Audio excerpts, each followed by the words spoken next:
Buckle up, buttercups. We're diving headfirst into the wild world of finance. But trust me, this isn't your typical snooze-inducing lecture. We're talking about the 2008 financial crisis, and our guide is Bethany Mclean, the journalist who co-wrote the exposé on Enron.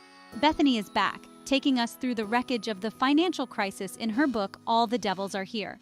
Get ready for a story filled with greedy bankers, shady mortgage brokers, and enough jargon to make your head spin. But don't worry, I'm here to break it all down for you in a way that's as entertaining as it is enlightening. Understanding what caused the financial crisis is kind of important. It impacted all of us, whether we realize it or not. So grab your reading glasses, pour yourself a stiff drink, and get ready for a crash course in the financial crisis, Bethany Mclean style.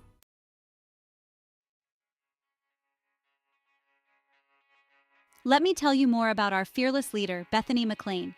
This woman is a financial journalist extraordinaire, a regular Sherlock Holmes of the financial world. In All the Devils Are Here, Bethany takes us behind the scenes of the financial crisis, introducing us to the key players. She lays out the whole tangled mess in a way that's easy to understand, even if you don't have an MBA from Harvard. Bethany shows us how the pursuit of profit led to a system where everyone was incentivized to look the other way, while things spiraled out of control. It's a story of greed, negligence, and the importance of accountability.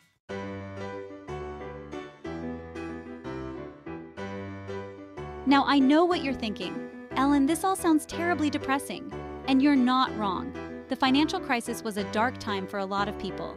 But trust me, Bethany Mclean knows how to tell a good story, even when it's about subprime mortgages and credit default swaps. She injects humor, wit, and a healthy dose of outrage into her writing, making All the Devils Are Here a surprisingly engaging read.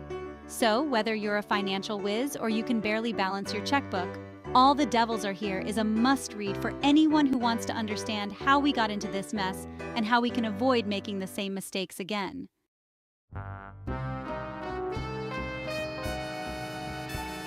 Remember those Lehman Brothers commercials with the soothing music and images of American flags? Forget all that. Bethany rips the mask off Wall Street and introduces us to the real Lehman Brothers. We're talking about a company built on risk, leverage, and a whole lot of hubris. When the housing bubble burst, Lehman Brothers came crashing down, taking a big chunk of the global economy with them. It's a story of ambition, arrogance, and ultimately, spectacular failure.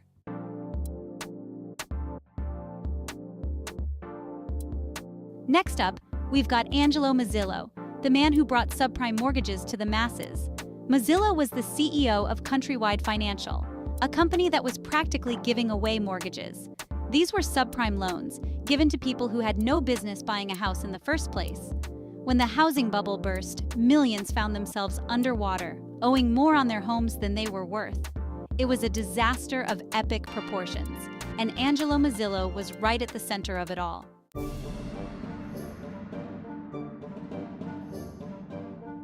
Last but not least, we have Hank Paulson, the former CEO of Goldman Sachs, who was tasked with putting out the financial fire he may or may not have helped start. Paulson was a Wall Street insider who suddenly found himself thrust into the role of financial firefighter. He was in charge of preventing the entire global economy from going up in flames. Bethany takes us inside the halls of power, giving us a front-row seat to the government's often chaotic response to the crisis. We see Paulson and his team scrambling to put together bailout packages, negotiating with panicked CEOs, and trying to reassure a terrified public.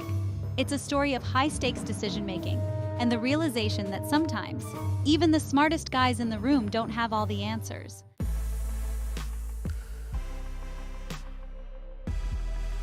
Now it's time to enter the wacky world of Wall Street, where they take perfectly normal things like mortgages and turn them into exotic financial instruments like collateralized debt obligations, or CDOs.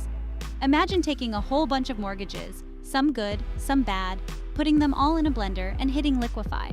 Out pops a CDO, a magical financial concoction that Wall Street swore was a surefire way to make money. But here's the thing about CDOs.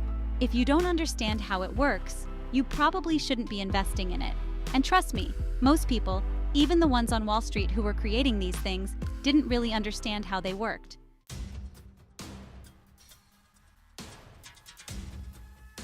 As if CDOs weren't risky enough, Wall Street came up with an even more ingenious way to gamble on the housing market: credit default swaps, or CDSs.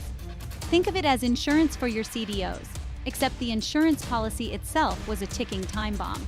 CDS were like financial weapons of mass destruction, and nobody, not even the people who created them, seemed to fully grasp the potential consequences.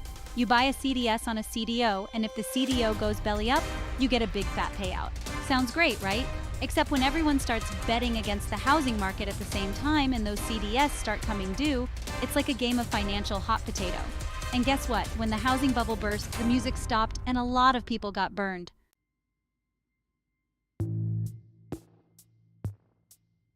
Now you might be asking yourself, where were the adults in the room when all of this was going on? Well, that's a good question, and Bethany Mclean has some answers for you.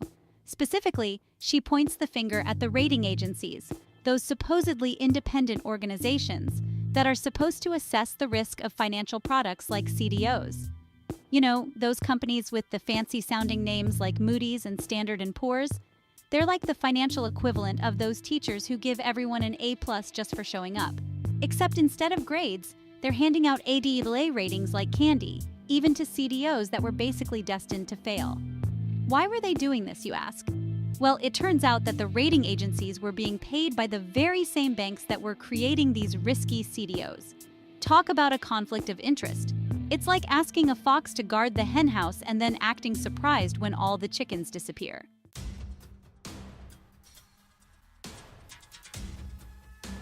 The housing bubble has officially burst, and those fancy CDOs that Wall Street was so proud of are going bust faster than a contestant on Nailed It. Remember those CDS, the insurance policies designed to protect against this very thing? Well, they backfired spectacularly, leaving a trail of financial wreckage from Wall Street to Main Street. This wasn't just a bunch of greedy bankers losing their fancy bonuses. This was a full-blown economic earthquake, and everyone, from your neighbor who took out a subprime mortgage to your grandma who had her retirement savings in the stock market, felt the tremors. Remember Lehman Brothers? Their collapse was like the first domino to fall, setting off a chain reaction that rippled through the global economy. Suddenly, banks were terrified to lend money to each other. Businesses couldn't get the loans they needed to operate, and people started losing their jobs left and right.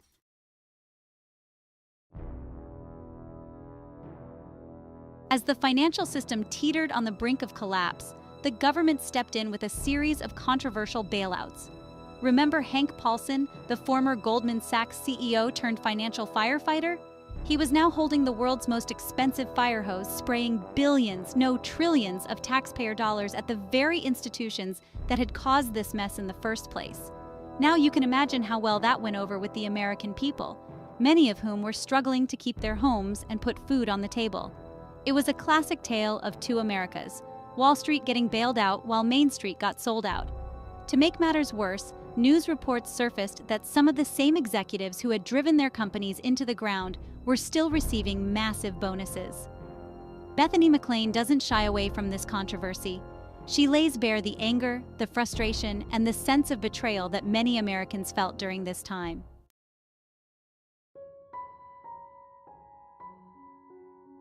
The Great Recession. Remember when we weren't talking about inflation? The aftermath of the financial crisis was a period of economic pain and uncertainty. Remember when we joked about eating ramen noodles and canceling Netflix? Those were the days. Unemployment soared, home values plummeted, and the stock market was a roller coaster. It was a time of belt-tightening and job searching. Bethany Mclean captures the human impact of the crisis. She tells the stories of families who lost their homes and workers laid off. It's a sobering reminder of the real people affected by decisions on Wall Street. Did we learn our lesson, or are we doomed to repeat this cycle? Stay tuned for key lessons and insights from All the Devils Are Here.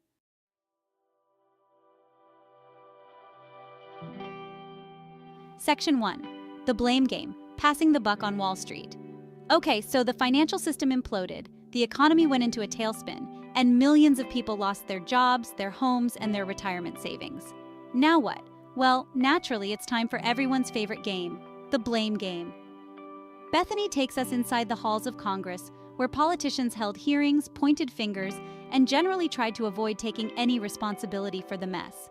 Remember those bailouts that saved Wall Street from itself?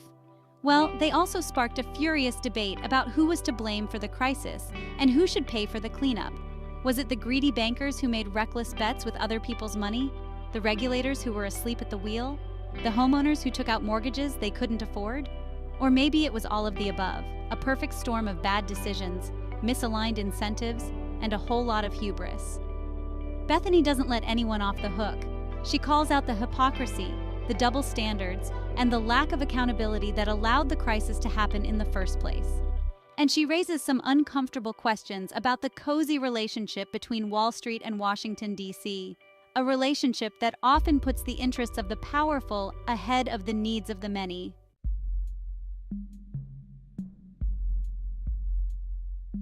Section 2. The myth of the free market, when laissez-faire goes haywire. One of the biggest takeaways from All the Devils Are Here is that the free market isn't always so free. Remember those deregulation cheerleaders who claimed that the market could regulate itself? Well, they learned the hard way that sometimes a little bit of regulation is a good thing. Like, when it prevents the entire financial system from going kaboom. Bethany shows us how decades of deregulation, combined with a culture of excessive risk-taking on Wall Street, created a system where the pursuit of profit trumped all other considerations, including, basic common sense. It's like letting a bunch of toddlers loose in a candy store with unlimited credit cards and then acting surprised when they eat themselves sick. The financial crisis exposed the flaws in the idea that the market always knows best. It showed us that sometimes the invisible hand of the market needs a little guidance, a little nudge in the right direction, to prevent it from turning into a fist that punches everyone in the face. And it highlighted the importance of having strong regulations in place to protect consumers, investors, and the economy as a whole from the excesses of the financial industry.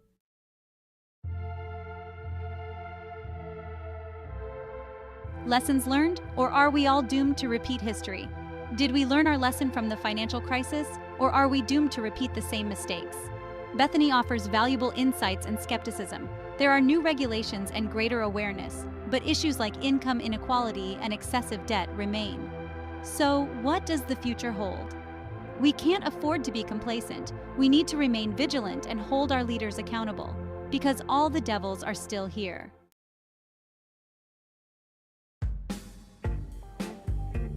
And the moral of the story is, so there you have it, folks. All the Devils Are Here is a wild ride through the financial crisis, but it's also about human nature and greed. Even the smartest people can make colossal mistakes when money's at stake. The moral? That's for you to decide. But here are a few takeaways to ponder. Be wary of anyone claiming to have all the answers in finance, especially if they're selling something complex. Run in the other direction. Don't be afraid to ask questions. If you don't understand, someone might be pulling a fast one. Nobody wants to be the last one in financial musical chairs. Knowledge is power. The more you understand, the better equipped you'll be.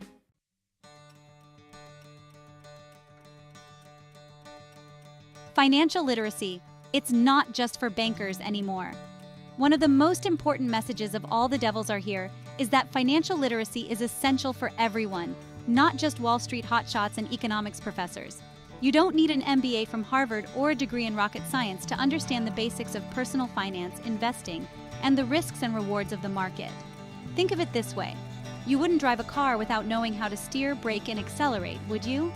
Well, navigating the world of finance is kind of like driving, except instead of potholes and traffic jams, you have to watch out for predatory lenders, shady investment schemes, and those pesky market crashes that seem to happen every few years.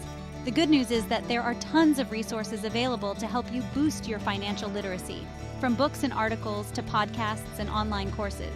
You can learn about budgeting, saving, investing, and even how to read a stock chart without having your head explode, I promise.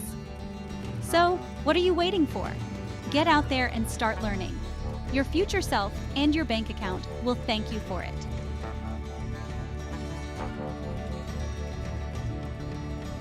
Stay informed, stay engaged, and keep your hand on your wallet.